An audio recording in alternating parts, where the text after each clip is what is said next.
Nicole Chevillard, bonjour. Bonjour. Et on parle du Maroc aujourd'hui. Toute une série de prévisions et de documents ont été publiés depuis le début de l'année. Haut Commissariat au Plan, Fonds monétaire international, ministère de l'économie. Et il y a quelques jours, c'est le Centre marocain de conjoncture qui diffusait ses analyses et prévisions pour l'année 2013, fondées sur des analyses approfondies des résultats de 2012 et de la politique économique suivie par le gouvernement. Ces diverses prévisions infirment assez largement les inquiétudes qu'avait suscité l'ampleur des déficits budgétaires en 2011 et 2012. Alors, première question, Nicole, pourquoi tous les organismes marocains et le FMI ne s'attendent-ils pas à une dégradation des grands équilibres macroéconomiques du royaume en 2013 ? Bien cela pour plusieurs raisons. La première étant que la hausse des dépenses publiques en 2011 et 2012 est considérée comme justifiée en raison de la situation politique régionale et que de toute façon elle est déjà en voie de résorption.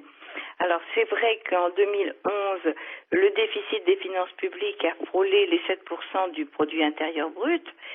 Et bien sûr, la dette publique s'est accrue, mais très vite, dès 2012, les autorités ont commencé à prendre des mesures pour limiter cette impasse budgétaire. Et effectivement, ces mesures ont porté leurs fruits. Ceux qui fondent la confiance des experts, et en particulier ceux du Fonds monétaire international qui a achevé le 1er février dernier ses consultations macroéconomiques avec Rabat. Alors rappelons que l'une des principales mesures d'économie en 2012 a été la baisse des subventions au prix de plusieurs produits énergétiques. De fait, le déficit de l'année dernière s'élève à environ 6% du produit intérieur brut. Et cette politique de réduction progressive des subventions va être poursuivie en 2013, l'objectif étant de ramener le poids des subventions sur le budget de l'État de quelques 53 milliards de dirhams en 2012 à 24 milliards de dirhams seulement à terme. Et en contrepartie, ce système sera remplacé par des versements mensuels en liquide aux ménages les plus pauvres. On parle de 1000 dirhams accordés à quelques 2 millions de foyers. Alors, on s'attend à une accélération de la croissance en 2013 et même au-delà. Pourquoi ? Qu'est-ce qui permet de l'espérer ? Vous avez raison tout à fait, puisque selon les analystes, les prévisions vont de 4,5 à 4,8% de croissance. Alors, le Fonds monétaire international s'attend même à ce que la barre des 5% de croissance soit atteinte en 2015 et ensuite à ce que cette croissance continue à s'accélérer. Alors, certes, il faut reconnaître que le Maroc a connu un ralentissement de sa croissance en 2012, mais ce ralentissement était en grande partie imputable au recul de la production céréalière l'année dernière. Par contre, la progression du PIB hors agriculture était restée très satisfaisante, de l'ordre de 4,5%, et il n'y a donc pas de raison pour que cette tendance s'inverse en 2013. De plus, cette année, le Maroc devrait bénéficier d'une meilleure campagne agricole du fait de l'amélioration de la pluviométrie.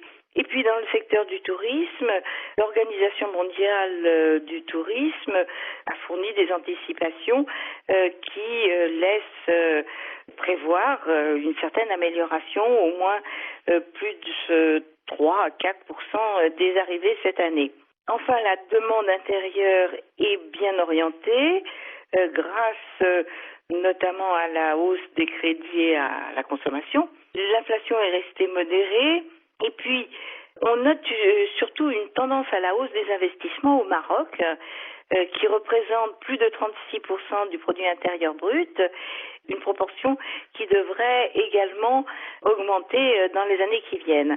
Cela grâce à l'arrivée à maturité de nombreux projets industriels, d'infrastructures et également de recherche dans de nombreux domaines, notamment pétroliers.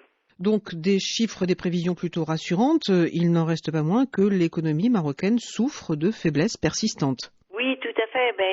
On peut bien sûr parler des faiblesses dans les domaines sociaux, de l'emploi bien sûr, et puis autre point noir, le commerce extérieur.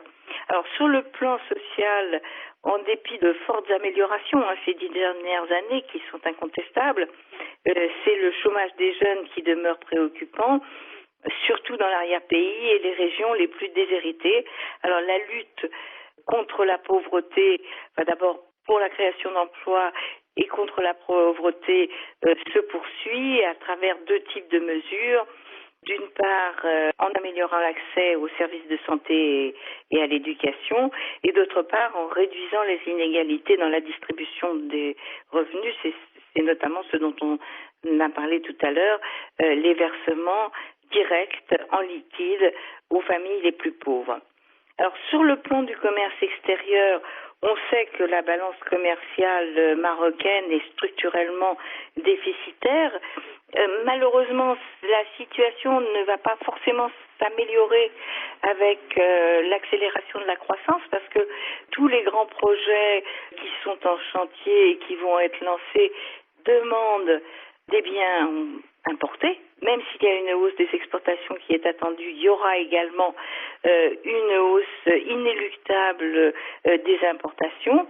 Et du coup, les réserves en devises marocaines, qui représentent environ 4 mois d'importation, vont continuer à plafonner à peu près à ce niveau durant les prochaines années.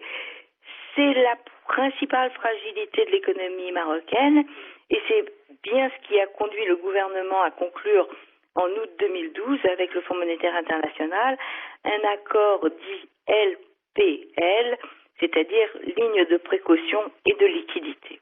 Nicole Chevillard, merci et à la semaine prochaine, bien sûr. Merci à vous tous de votre attention. Vous pouvez nous retrouver sur notre site medien.com.